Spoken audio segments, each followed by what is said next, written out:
성공의 기준이 무엇이라고 생각하시는지요? 재산, 학업, 권세 혹은 명예가 과연 성공의 기준이라 할 수 있을까요? 건강을 잃게 되니까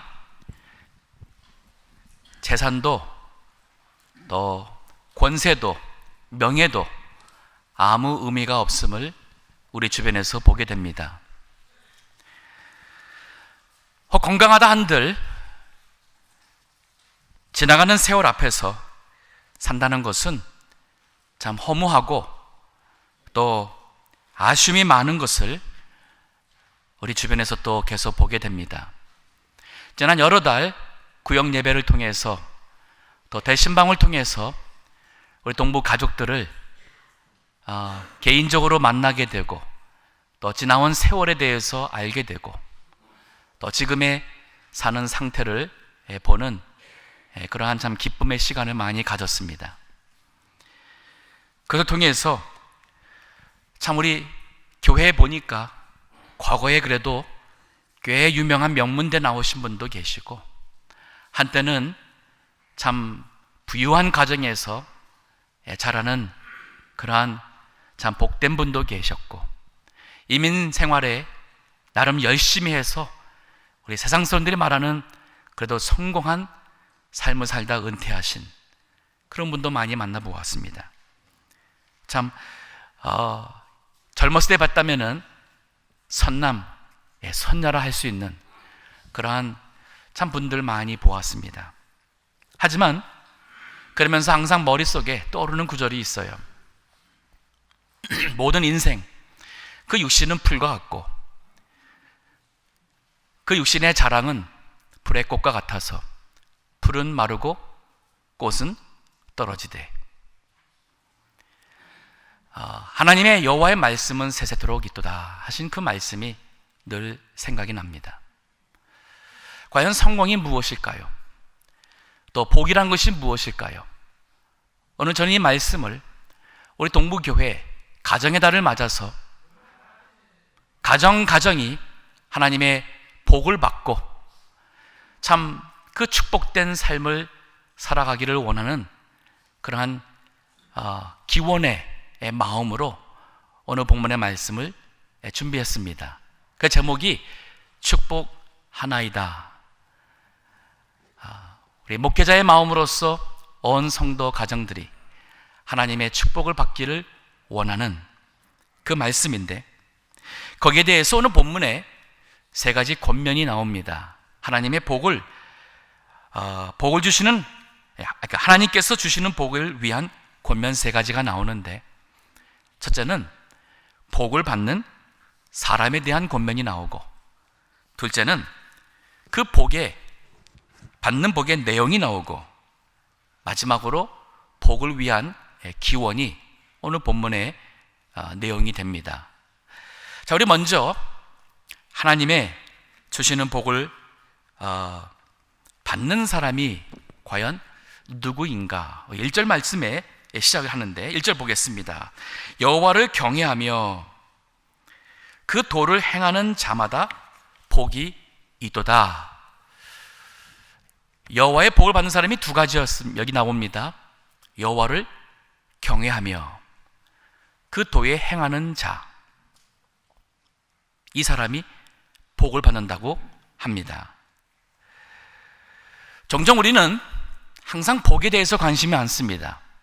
그리고 복을 구합니다. 근데 성경은 복은 우리 신앙의 목적이기보다는 복된 사람에게 주어지는 결과로서 성경은 항상 언급을 하고 있습니다. 복을 우리가 축복을 하나님께 구하기에 앞서서 하나님께 복을 받을 수 있는 사람, 복을 받는 사람에 대해서 먼저 우리가 알고 그렇게 살면은 하나님께서 저절로 우리에게 복을 주시는 것은 마치 과실이 맺히듯 우리에게 주어지는 결과가 됩니다. 자, 여기 두 가지인데 하나는 경외하는 사람, 여호와를 경외하는 사람, 영어로 보면은 fear, F-E-A-R. 제가 이해하기 좀 쉽게 하나님을 경외한다는 게 무엇일까? 그 영어로 F-E-A-R로 시작하는 단어로서 좀 쉽게 설명하고 싶습니다. F, 영어로 first, 즉 첫 번째, 우선. 여호와 하나님을 경외한다는 것은 하나님이 우선된 삶을 사는 사람이 여호와를 경외하는 사람입니다. 예를 들어 보겠습니다. 어떤 일이든 재판을 받으러 판사 앞에 가야 될 통보, 편지를 받았습니다. 학교 시험이 있다고 안 가시나요? 직장에 가야 된다고 안 가시나요? 가게가 바쁘다고 안 가시나요? 어떻게 해서든 우리는 재판 받으러 나갈 겁니다. 그 이유는 법이 있기 때문에 그래요. 판사의 판결이 두렵기 때문에 그렇습니다. 그래서 판사에게 주어지는 권위가 있습니다. 마찬가지로 우리가 정말 하나님의 권위를 인정하고 살아계신 하나님의 판단을 믿는다면 하나님을 fear, 경외할 수밖에 없지요. 그렇기 때문에 하나님 우선의 삶을 사는 것이 바로 경외하는 사람의 모습입니다. 우리 사도행전 10장에 보면은 백부장, 센츄리언, 고넬료라는 사람이 나옵니다. 이 사람에 대해서는 상당히 의미가 있습니다.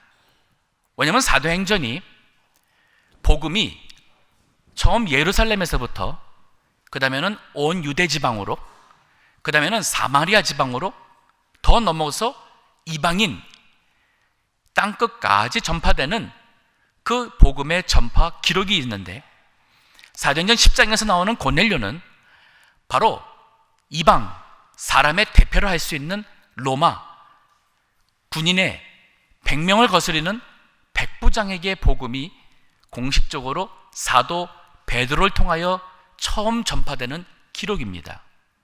많고 많은 사람들 중에서 왜 하나님께서는 고넬료를 택하여서 그에게 사도 베드로를 친히 보내서 예수 그리스도의 복음을 듣고 믿게 하며 이방인들에게도 성령이 내려오시고 그들에게도 예수 그리스도를 믿는 믿음으로 회개를 통하여 구원을 주시는 하나님의 놀라운 이 복음의 역사를 주셨는가? 성경에 보면은 그 이유가 있습니다. 사도행전 10장 1절과 2절 한번 읽어주시기 바랍니다. 가이사랴에 고넬료라 하는 사람이 있으니 이달리아다 하는 군대의 백부장이라. 그가 경건하여 온 집으로 더불어 하나님을 경외하며 백성을 많이 구제하고 하나님께 항상 기도하더니. 그가 경건하여 온 집으로 더불어 하나님을 경외하며 그랬습니다. 그는 중심이 하나님이 정말 살아계시기 때문에 하나님 우선으로 사는 것 같습니다. 기도하라 그러면 시간 없다고 합니다. 피곤하다고 합니다. 성경 보라 그러면 시간 없다고 합니다. 근데 고넬료도 분명히 바쁜 사람이었을 것입니다. 하지만 그는 하나님께 항상 기도하더니 그랬고, 그 뒤에 보면은 그 기도할 때에 하나님께서 천사를 보내서 베드로를 불러서 복음의 말씀을 들으라는 말씀을 줍니다. 하나님이 우선이었습니다. 그렇기 때문에 그는 바쁜 중에도 많은 백성을 많이 구제하는 하나님께서 원하시는 그러한 믿음의 삶을 사는 겁니다. 여호와를 경외하는 자가 복을 받습니다. 경외한다는 것은 first, 첫째는 하나님 우선. 두 번째 embrace, E-M-B-R-A-C-E라는 것은 받아들인다는 뜻이에요. 가슴으로 받아들인다, embrace. 즉 하나님의 말씀을 받아들이는 겁니다. 우리가 존경하고 또 어려워하는 분의 말씀을 들을 때 혹시라도 놓칠까, 그 말씀을 잘 경청하고 그 말씀을 받아들이고 품습니다. 이게 바로 embracing이라는 겁니다. 즉 여호와를 경외한다는 것은 정말 하나님의 말씀을 내가 마음속에 귀를 기울이고 받아들이는 거죠. 하나님을, 정말 하나님 되심을 내가 받아들이는 것, 수용하는 것, 이것이 바로 embrace. 그 다음에 A, acknowledge, 즉 인정한다는 뜻입니다.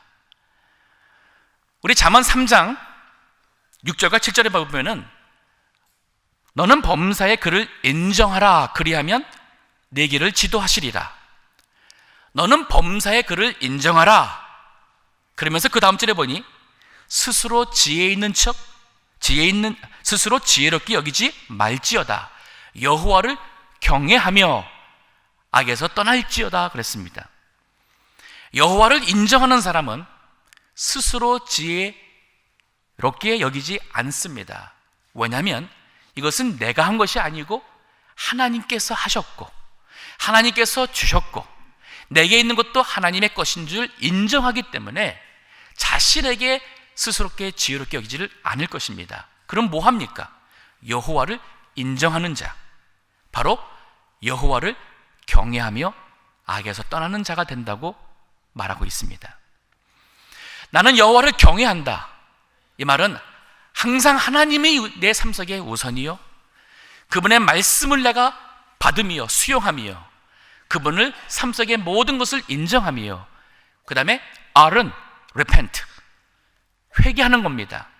여호와를 경외하기 때문에 하나님의 말씀에 어긋나는 것은 죄인 줄 알고 그 죄에서 돌이키는 사람이 경외하는 사람이지, 하나님의 말씀에 잘못된 것을 알면서도 양심에 꺼리면서도 그것을 계속하는 사람은 하나님을 경외하는 사람이 아니라 멸시하는 사람입니다.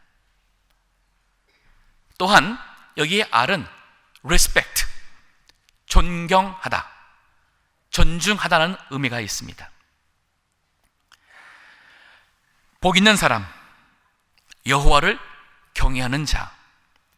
근데 이 말은 사실 이 여호와를 경외한다는 자체는 그가 하나님을 믿고 회개하여 구원받은 것을 전제하고 있어요. That's the presupposition. 전제하고 있습니다. 왜냐하면 하나님을 믿지 않는 사람은 그를 경외할 수 없습니다. 구원받지 않은 사람은 정말 그 하나님을 마음 중심에서 경외할 수 없습니다. 반드시 하나님보다 인생의 그 무언가가 우선이 될 것이고, 하나님 말씀보다는 자기 귀가 원하는 것을 들을 것이고, 하나님을 인정하기보다는 자기 자신을 인정받기 원할 것이고, 그는 죄에서 돌이키지 않는 죄의 삶을 살아갈 수밖에 없습니다. 그렇기 때문에 복을 받을 수가 없는 거예요. 진정 복을 받을 수 있는 사람은 여호와를 경외하는 사람. 자, 그런가 하면은 그의 도, 여기 그 도에 행하는 자마다 복을 받는다 그랬어요. 복을 받는 사람의 두 번째 모습 보니까 여기 그 도는 하나님의 말씀입니다. 하나님의 말씀을 행한다는 의미예요. 즉 매일 삶 속에서 그 말씀을 순종하며 행하는 모습이 바로 그 도에 행하는 사람. 아까 경외한다는 것은 우리 마음에서, 내 마음 중심에서 하나님이 있는 것이고, 여기 그 도에 행한다는 것은 외적으로 내 생활 속에 하나님이 역시 계셔서 함께하는 모습이에요. 그러니까 우리가 속으로만 믿는 게 아니라 겉으로도 믿는 사람의 삶을 살아야 돼요. 그게 바로 복받는 참 그리스도인이라 할 수 있습니다.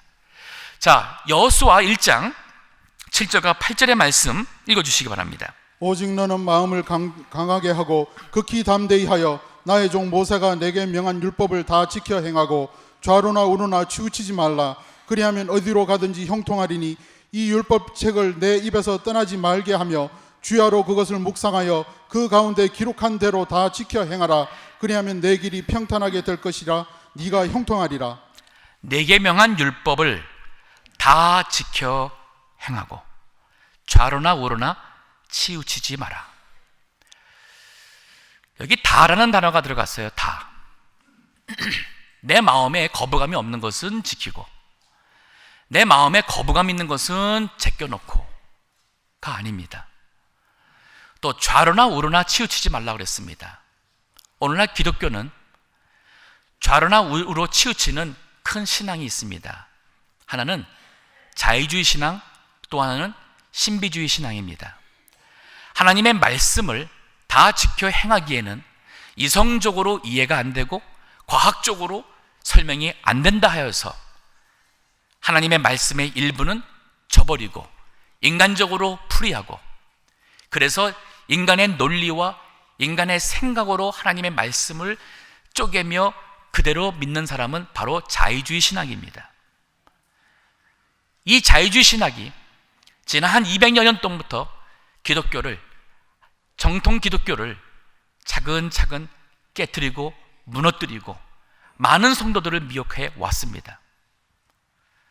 반대로 신비주의 신앙은 하나님의 말씀보다 나의 체험, 나의 경험, 내가 분명히 들었다, 내가 보았다, 꿈에서 나타났다, 그것이 신앙의 하나의 길잡이가 되어서 하나님의 말씀에 뭐라 하는지는 잘 모르고 상관이 없이 그 들은 것 따라가고, 그래서 감정의 어떠한 체험이 성령의 체험인 줄로 착각하는 것, 그래서 감정적으로 극단 감정적으로 가는 것이 바로 신비주의고, 이 신비주의가 기독교를 미신적인 종교로 만들어버렸고 사이비 종교로 만들어버렸고, 거기에서 비이성적인 그러한 여러 가지 일로 인해서 세상 사람들에게 미쳤다,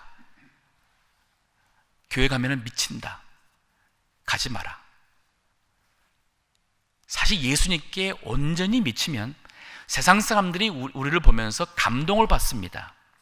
그러나 세상 사람들이 조롱하며 길에 뿌려진 소금을 짓밟듯이 밟는다면 그것은 올바른 말씀을 따라가는 신앙이 아닙니다. 그래서 복을 받기 위해서는 복을 받는 사람이 돼야 돼요. 그러면 복은 따라옵니다. 복을 받는 사람, 여호와를 경외하는 사람, 그 도를 행하는 이라 합니다. 자, 그러면 여기 2절에서부터는 하나님께서 주시는 복이 나와요. 그 받는 복의 내용이 무엇인가? 2절 보겠습니다. 네가 네 손에 수고한 대로 먹을 것이라, 네가 복되고 형통하리로다. 3절에 내 집 내실에 있는 내 아내는 결실한 포도나무 같으며 내 상에 둘린 자식은 어린 감람나무 같으리로다. 하나님이 주신 복을 생각 보니까 좀 화려하지도 대단하지도 않네요. 뭐 누구나 수고해서 그 대가 받지 못한 사람이 누구나 있습니까? 태어나면서부터 가정이 없이 태어난 사람은 누가 있습니까? 살아가면서 또 결혼해서 가정을 이루는 것, 웬만한 사람은 다 하는 그런 것 아닌가요? 그게 뭐 대단한 것이라고 성경에서는 그것을 하나님이 주시는 복이라고 할까요? 여기에 문제가 뭐냐면 우리 인간이 생각하는 복에 대한 그 기준, 개념이 꼭 많은 것, 특히 다른 사람보다 더 많아야지만 내가 복받았다고 생각을 하고, 다른 사람들보다 더 빨리 가고 더 높이 가고 더 널리 알려지면은 복을 받았다고 생각을 합니다. 즉 그렇지 않으면은 아무리 소유하고 있어도 감사함이 없고 만족함이 없는 그러한 시대가 되어버렸습니다.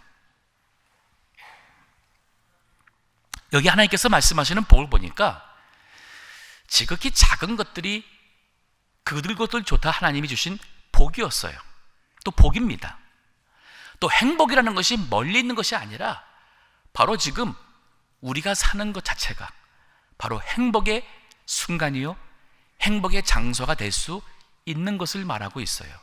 그러면 복이라는 것은 소유에서 오는 것도 아니고 어떠한 상황에서 오는 것도 아니고 어떠한 성취에서 오는 것이 아니라, 복은 바로 여호와 하나님과 동행하며 하나님께서 하시는 것을 깨달을 때에 작은 것 하나하나가 하나님이 주시는 복이며 은혜며 그것이 바로 행복인 것을 깨닫게 되는 것이 성경에서 말하고 있는 하나님이 주시는 복의 기초입니다. 자, 여기 2절에서 말하고 있는 내가 네 손이 수고한 대로 먹을 것이라. 네 손이 수고한 대로 먹을 것이라. 이 말은 성실하게 하나님이 주신 시간과 주신 건강으로 욕심에서가 아니라 하나님께서 맡겨주신 가족을 위해서, 또 내가 일해서 무엇인가 남에게도 나눠줄 수 있고 하나님에게 드릴 수 있는 어떠한 그런 의미에서 내 손이 수고한 대로 먹는다. 이것은 바로 만족함이에요. 그리고 그 뒤에 보니까 네가 복되고 형통한다 그랬습니다. 하나님은 그러한 사람에게 형통함을 주신다 그랬어요. 형통이라는 말의 반대는 막힘입니다. 혹은 실패입니다. 혹은 공경에 빠짐입니다. 하나님께서 복을 주시니 우리가 수고한 대로 하나님께서 거기에 만족함의 대가를 주시고, 거기에서 하나님께서 함께 하심으로 사탄의 유혹이나 시험에서 우리를 막아주시고 지켜주시는 은혜가 있습니다. 여호와를 경외하며 그 도를 행하며 사는 사람은 바로 우리가 하는 작은 일에, 사소한 일에 만족함과 형통함을 느끼고 감사할 수 있습니다. 이 시대는 과거의 그 어느 때보다도 우리가 더 많은 것을 소유한 시대가 되었습니다. 그러나 우리의 만족도는 줄어가고 있습니다. 우리는 더 많은 돈이 있기 때문에 더 많은 것을 우리는 소비하고 있습니다. 그러나 물건을 얻을 때의 기쁨은 이전보다 줄어가고 있습니다. 집은 커져가지만 가족은 적어가고, 지식은 많이 늘어가지만 지혜 있는 사람은 점점 줄어가는 시대가 되었습니다. 교회도 마찬가지입니다.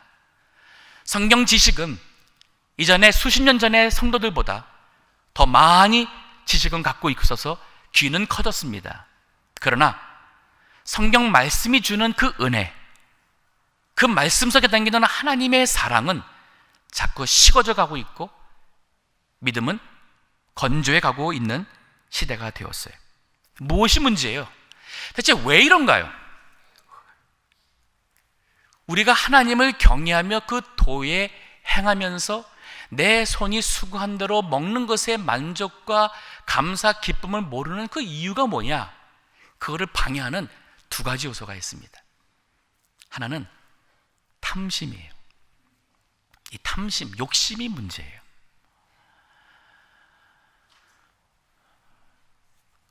그래서 이만큼 가지고서는 썽이 안 차요. 조금 더. 그래서 6일 가지고 안 되니까 7일, 일주일 내내 조금 더. 내가 돈 많이 벌어서 우리 자식들 좋은 대학 보내야지. 아이들하고 시간 갖는 것은 얼마나 중요한지 모르고 그저 나가서 일하는 데 뭐든 투자하면서 얻어지는 물질의 축적, 더해짐이 그것이 정말 진짜 자녀들에게 줄 수 있는 가장 좋은 선물인 줄로 우리가 착각하고 살고 있어요. 가정이 깨져가고 무너져가고 있는데도 우리는 세상에서 사람들에게 인정받고 이름을 날리고 재산을 쌓는 일이라면 우리는 그것이 인생의 가장 우선인 것처럼 살아가고 있습니다. 이 탐심을 골로새 3장 5절에 보면 우상 숭배라고 그랬습니다.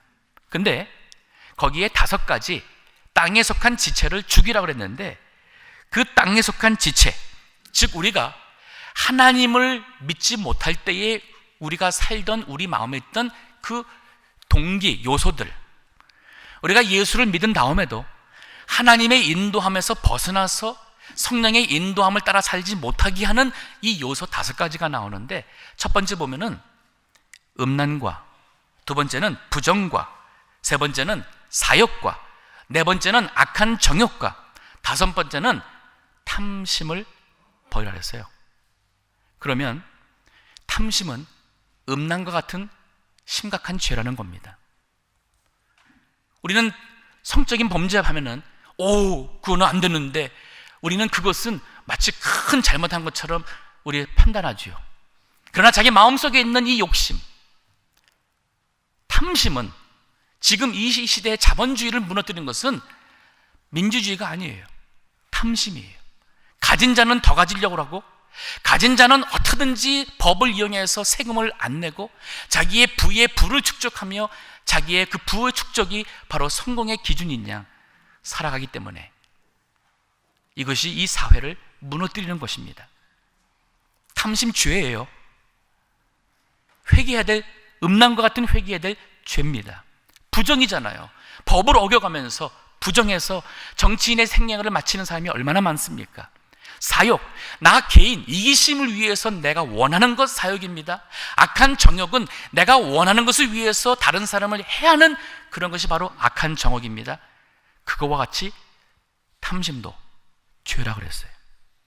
이 탐심 때문에 우리는 만족함을 모르고 하나님이 주시는 이것이 바로 수고한 대가의 만족이요 형통함이라는 것을 우리가 모르고 하나님의 복을 모르고 살아서 행복을 모르는 거예요. 그 탐심 때문에 그만 하나님의 이 도에서 어긋나서 그만 잘못된 길을 가다가 사기당하고 돈 잃어버리고 건강 망가지고 그러다가 하나님 원망하죠. 내가 이때까지 믿었는데 하나님은 왜 나를 안 지켜주시는가? 우리 아이들을 왜 하나님에게서 복을 받지 못하는가? 탐심이 문제예요. 그래서 우리 도박합니다. 여기 LA는 헐리우드의 영향 때문에 인기 한번 뜨기만 하면 한순간에 그야말로 다 손으로 할 수 없는 그런 떼부자가 될 수 있는 그러한 사람들이 많이 삽니다. 그래서 젊은이들도 세상에서 그러한 식으로 쉽게 빨리 그리고 큰 부자 되기를 원하는 그런 헛된 영광심이 마음속에 많아요. 라스베가스가 가깝습니다. 도박갑니다. 한 번만 걸리면 내 인생 팔자 고치겠다. 혹시 이 가운데 라스베가스 도박 가신 분 계시다면 가지 마세요. 이제 끊으세요. 죄입니다. 회개하세요. 그것이 본인의 인생을 망칠 것이고 소중한 가정을 깨뜨릴 것이고 자녀들에게서 존경받는 부모가 아니라 나중에 버림받는 부모가 될 수 있습니다. 그리고 하나님의 복 받지 못합니다. 우리 동부교인들 라스베가스에 도박하러 가지 마세요. 젊은이들 가지 마세요. 도박하지 마세요. 하나님의 말씀, 믿음 저버리고 유명한 선수가 되든지 운동선수가 되든지 영화배우가 되든지 그래서 떼부자가 되는 꿈 꾸는 것 자체도 우리 성도로서는 올바르지 못합니다. 복을 주시는 분이 하나님인 것을 믿기 때문에 내가 그런 것을 꿈꿀 것이 아니라 나는 여호와를 경외하며 내 마음속에 하나님이 항상 우선이고 하나님의 말씀을 받아들이고 그리고 하나님을 인정하고 그리고 하나님 앞에서 죄를 떠나는 것이 그리고 도를 행하는 것이 바로 이미 복받은 사람이에요. 여기 3절에 보니까 하나님 주시는 복이 가정의 행복함입니다. 내 집 내실에 있는 내 아내는 결실한 포도나무 같으며 내 상에 둘린 자식은 어린 감람나무 같으리로다. 아내 없고 자녀 두지 않은 분, 웬만한 결혼하신 분들은 다 있잖아요. 근데 이게 무슨 복입니까? 라고 반문할 수 있어요. 근데 여호와를 아는 분들은 이것이 얼마나 큰 복인지 얼마나 소중한 것인지를 깨닫게 됩니다. 여기 네 아내 결실한 포도나무에 비교했는데 포도나무는 혼자 이게 올라서지 못합니다. 기둥이 있고 뭔가 나무가 있으면 그것을 둘둘 감아서 올라가는 넝굴입니다. 이 모습은 여기에 지금 아내와 자녀의 모습이 있지만 남편의 언급이 없어요. 하지만 구약 성경에서 남편, 아버지 역할은 가정의 기둥이었습니다. 믿음의 제사장이었습니다. 그래서 이 아내가, 포도나무가 그 기둥을 둘둘 말아서 올라가서, 그래서 위에서 포도나무 송이가 주렁주렁 열려있는 그 모습과 같이 남편과 아내가 아름답게 얽혀있는 하나된 행복한 부부의 모습이에요. 풍요로운 모습입니다. 건강한 모습입니다. 또 이 자식에 대해서는 내 상에 둘린 자식은 어린 감람나무 같으리로다. 밥상에 자녀들이 쑥 둘러 앉았습니다. 어머니가 있고 아버지가 한 상에 둘러 앉았습니다. 그게 바로 행복의 순간이에요. 자녀들이 부모님의 말씀을 듣고 바로 그 시간에 그 자리에 앉아있다는 자체는 그 가정에 질서가 있다는 얘기예요. 부모님의 권위가 서져 있다는 말입니다. 자식들이 부모를 순종하며 공경한다는 그런 모습입니다. 이게 바로 성경에서 말하고 있는 가정의 모습입니다. 그게 행복이에요. 돈 버시느라고 아이들하고 한 상에 앉아서 밥 먹을 시간이 없는 것, 많이 벌어서 성공 아닙니다.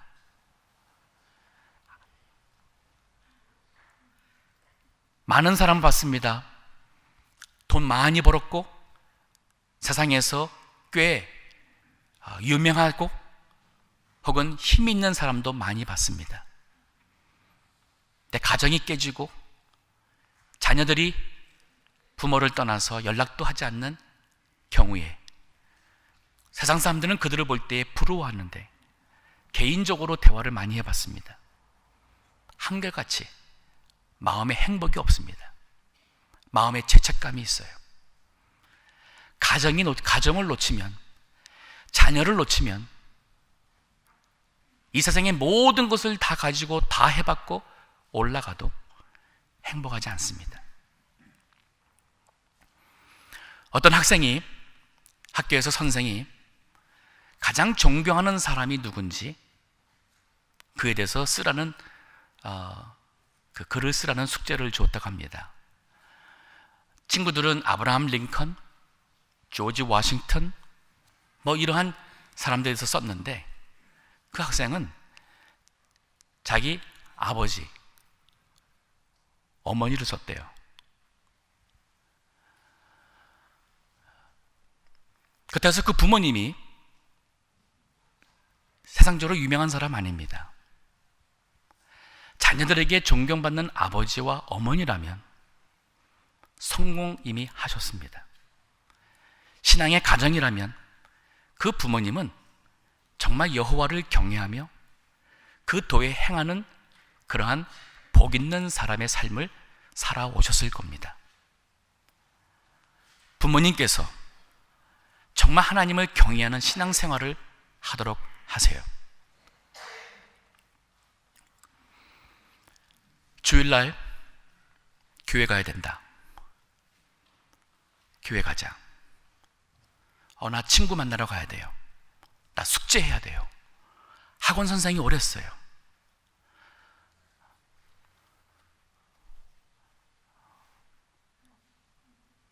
오늘 안 가면 성적 안 나온대요. 어떻게 하시겠습니까? 저 개인적으로 초등학교 때 그런 일이 있었습니다. 학교 안 가면 큰 일이 있었어요. 감사한 것은 제 아버님께서 단호했습니다. 주일은 교회 간다. 학교 가지 마라. 어리니까 울었습니다. 학교 가서 이제 혼났다고, 이제는 큰났다고 뭐 울고불고 했는데 전혀 흔들리지 않았습니다. 그리고 교회 갔다 와서 그 다음날 아침 학교 갔습니다. 선생님이 왜 안 왔냐 그랬습니다. 아버님께서 교회 가야 된다고 학교 가지 말라고 그랬습니다. 혼날 줄 아는데 선생님이 아무 말 안 하더라고요. 그리고 그것이 제 인생에 있어서는 마지막으로 주일날 교회 가는 것 대신 다른 일 위해서 교회 안 가겠다 한 적이 없는 마지막 일이 되었습니다. 근데 지나 보니까 그것이 부모님이 남겨주신 최고의 유산이었어요. 최고의 자녀 교육이었습니다. 마치 학교 안 가도 교회 가야 된다. 학교를 졸업 못해도 하나님이 우선이다. 하나님께서 복을 주시는 것이고 하나님께서 성공하게 하시는 것이지, 하나님 말씀 어겨가면서 네가 아무리 네 생각대로 네가 원하는 대로 한다 해서 그게 출세고 성공이냐? 정말 그래서 좋은 대학 나오고 좋은 직장 얻고 돈 많이 벌고 한다해서 그게 성공이냐? 그게 성공이 아니라는 거예요. 그거를 우리가 정말 믿는다면 자녀 교육을 우리 그렇게 해야 돼요. 부모님들도 정말 그렇게 해야 돼요. 내 인생에 하나님이 가장 으뜸이다. 나는 하나님 없이 못 산다. 하나님이 계시기 때문에 바로 내 아들 너, 내 딸 너, 바로 네가 하나님이 계시기 때문에 바로 나에게 기쁨이 되는 것이고 또 내가 너에게 부모로서 의지가 되는 것이지, 하나님이 없으면 안 된다. 여호와를 경외해야 됩니다. 그리고 말씀을 지키셔야 돼요. 믿음을 바르게 믿으셔야 돼요. 우리 자녀들 부모님께 말하지 않습니다. 그러나 이미 다 판단하고 있습니다. 우리 아버지 어느 정도 신앙이고 우리 어머니 어느 정도 신앙이고 집에서는 이렇게 저렇게 하는데 교회 가서는 다르게 행동하는 것 아이들 말하지 않습니다. 그러나 다 압니다. 아무 생각 없이 내뱉은 말들 우리 아이들 마음속에 다 남아 있습니다. 그리고 자라면서 그것이 부모님을 향한 존경심이 될지 부모님을 향한 멸시가 될지 그것은 우리의 신앙의 모습에 따라서 달라집니다. 여호와를 경외하며 그 도를 행하는 자가 복을 받습니다. 세월이 지나도 자녀들에게서 존경받을 수 있고 자녀들이 부모님을 존경하며 부모와 자녀의 관계가 이어지며 가정에 질서가 있으며 그 아이들이 건강하게 감람나무가 있는데 그 감람나무 주변에는 어린 감람나무가 뿌리를 통해서 나온답니다. 그것처럼 이 아이들이 부모님을 통해서 그 생명들이 가정에 있어서 그 신앙, 부모님의 신앙을 이어가며 부모님의 신앙의 가치관을 이어가며 하나님께서 원하시는 삶을 부모님보다 더 잘할 수 있다면 세상에서 가장 행복한 것이고 그는 정말 성공한 자라 할 수 있습니다. 우리 여자로서 받을 수 있는 최고의 칭찬이 잠언 31장에 있습니다. 잠언 31장 28절을 한번 다 펴보세요. 시편 다음에 잠언서가 있습니다. 잠언 31장 10절서부터는 현숙한 여인에 대해서 성경이 설명하고 있습니다. 그리고 마지막에 그 여인의 현숙한 여인이 얻는 가정에서의 축복입니다. 31장 28절에 보니 그 자식들은 일어나 살해하며 그 남편은 칭찬하기를 덕행 있는 여자가 많으나 그대는 여러 여자보다 뛰어난다 하느니라. 밖에서는 칭찬받고 부러움 살 수 있습니다. 그러나 가정에서 자녀들이 일어난 것은 벌써 경외심이에요. 어머니를 존경합니다. 경외심, 거기서 살해를 해요. 어머니 진짜 감사합니다. 어머니 정말 고맙습니다. 남편은 남편에게서 칭찬받는 것 가장 어렵습니다. 남편도 세상에 나가서는 남자로서 권세를 행사하고 다 할 수 있어도 집안에서 아내에게 존경받는 것은 세상에서 가장 어렵습니다. 그런데 현숙한 여인은 그 남편이 이렇게 말해요. 덕행 있는 여자가 많으나 그대는 여러 여자보다 뛰어난다. 그 어느 여자보다도 그대는 더 뛰어나오. 30절에 고운 것도 헛되고 거짓되고 아름다운 것도 헛되나 오직 여호와를 경외하는 여자는 칭찬을 받을 것이라. 여기 고운 것과 아름다운 것은 외모입니다. 몸매입니다. 성형수술에서 가꾼 고운 모습, 아름다운 모습, 거짓되고 그리고 헛되다 그랬어요. 우리의 마음속에 있는 그 모습을 가꾸세요. 그것은 여호와를 경외하는 자라 그랬어요. 여호와를 경외하는 여자가 바로 하나님과 사람에게 그리고 자녀와 배우자에게 칭찬을 받습니다.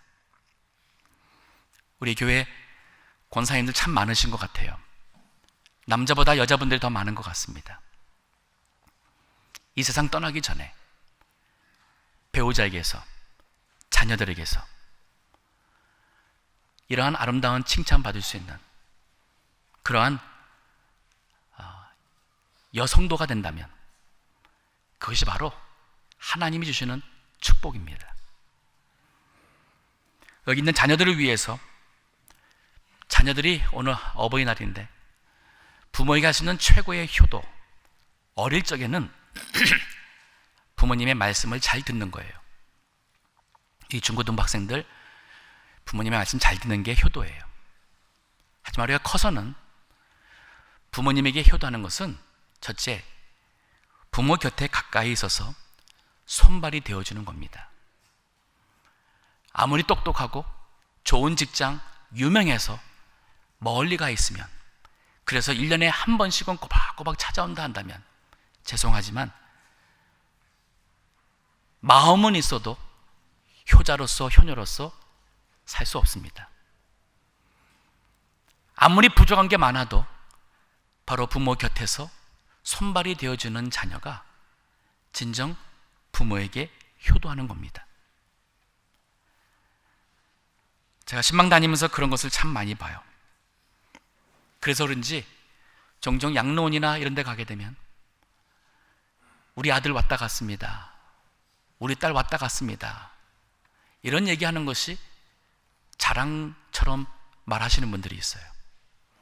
얼마나 자녀가 그리웠으면 한 번 왔다 간 것이, 찾아뵙고 간 것이 당연한 건데 그게 왜 자랑거리일까요? 자녀들이 부모님을 너무 멀리 떠나 있기 때문에 그래요. 이 시대의 비극입니다. 상황적인 비극이에요. 그래서 가정이 하나님이 주시는 행복, 부모님을 가까이서 섬길 수 있는 행복을 우리는 놓치고 살고 있어요. 두 번째, 부모님께 효도하는 것이 뭔지 아세요? 용돈 드리는 거예요. 자식을 위해서는 100불 쓰는 게 그야말로 껌값 같죠. 학원비 500불 드리는 거, 학비 1000불 드리는 거 당연한 거라서 뼈 빠지게 일해서 내가 안 먹어서 자식 드릴 때 아깝다는 생각 들지 않습니다. 근데 부모님께 100불 드리는 거 가지고도 굉장히 힘들어하고 아까워하는 자녀가 많습니다. 그리고 안 줘요. 여기 우리 교회 어르신들 많아요. 여쭤보세요. 무슨 선물 받으면 제일 좋겠습니까? 뭐니 해도 머니가 제일 좋다 하실 거예요. 노인이 돼가지고 돈이 없으면 초라해집니다. 자신감이 없어집니다. 용돈이 있어야지만 베풀 수 있고 손주들이 와서 할아버지 할머니로서 나눠주는 기쁨, 그로 인해서 그 아이들에게서 그 할머니의 할아버지로서의 어떠한 권위가 세워지는데 큰 도움이 돼요. 제가 보니까 아무리 용돈을 줘도 우리 할아버지 할머니께서 본인을 위해서 다 쓰는 분은 제가 별로 못 봤어요. 그거 못 쓰고는 그냥 꼬깃꼬깃 모아놨다가는 그냥 퍼주고, 못 사는 자식, 어려운 자식 다 퍼줘요. 여기 우리 젊은 부분들 부모님께 용돈 주세요. 매달 주세요. 생각나면 주시지 말고 매달 주세요. 저기 5절과 6절의 말씀은 하나님께서 주시는 복을 위한 세 번째 권면인데, 이 내용 자체가 바로 기원입니다. 5절에 보니 여호와께서 시온에서 내게 복을 주실지어다. 이건 축복의 기도예요. 자, 복은 시온, 즉 하나님에게서요. 시온은 하나님의 산, 하나님의 임재, 즉 여호와 하나님에게서 복이 옵니다. 그리고 너는 평생의 예루살렘의 복을 보며, 예루살렘의 복을 본다는 것은 예루살렘은 하나님을 예배하는 성전이 있고 하나님의 다스리는 통치가 있는 도성입니다. 그래서 예루살렘의 복을 본다는 것은 지금 시대로 말한다면 바로 우리 신앙생활의 복을 얘기하고 있어요. 우리가 교회를 통해서 한평생 신앙생활에 은혜가 있고 말씀으로 성장이 있고 신앙생활, 교회생활 통해서 행복함이 있는 게 바로 여기서 말하는 평생 예루살렘의 복을 보는 거예요. 즉 여러분이 우리 동부교회의 교인으로서 이 교회로 인해서 가정이 행복해지고 회복이 되고 우리 자녀들이 하나님을 알며 구원받은 그러한 자녀로 자라서 부모님의 보람과 기쁨이 되고 이민생활의 모든 힘든 기억의 위로가 될 수 있는 그런 자녀, 하나님의 영광이 되고 이 사회에 빛이 될 수 있는 그런 자녀가 된다면 바로 이 교회가 복받는 거고, 바로 그 이 교회를 통해서 신앙생활 하시는 여러분 교인들이 바로 우리 교회 식구들이 하나님의 신앙생활의 복을 받는 거예요. 그리고 신앙 가문의 복입니다. 자식의 자식을 볼지어다. 여기 6절에 보니 내 자식의 자식을 볼지어다. 이스라엘에게 평강이 있을지어다.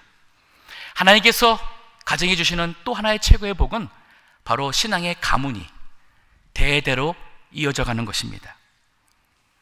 우리 동부교회 모든 교우들, 자녀들 위해서 기도하는 것 중단하지 마시고 그들에게 줄 수 있는 최고의 유산은 바로 믿음이라는 이 사실을 다시 한번 생각하시며 죽는 날까지 기회가 있을 때에 우리 자녀들에게, 손주들에게 신앙을 전수하세요. 말씀을 정리합니다. 산다는 것, 나야 된다는 것, 허무하고 안타까운 것은 사실입니다.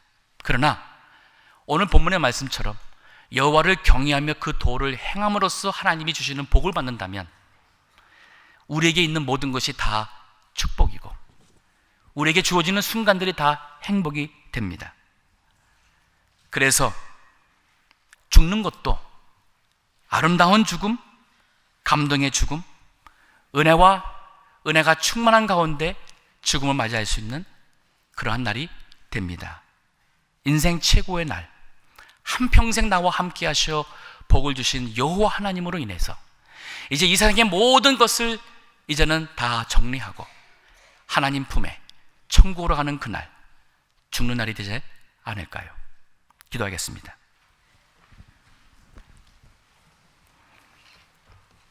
오늘 말씀 생각하시면서 하나님의 복을 받을 수 있는 성도 되시기를 기도하시기 바랍니다.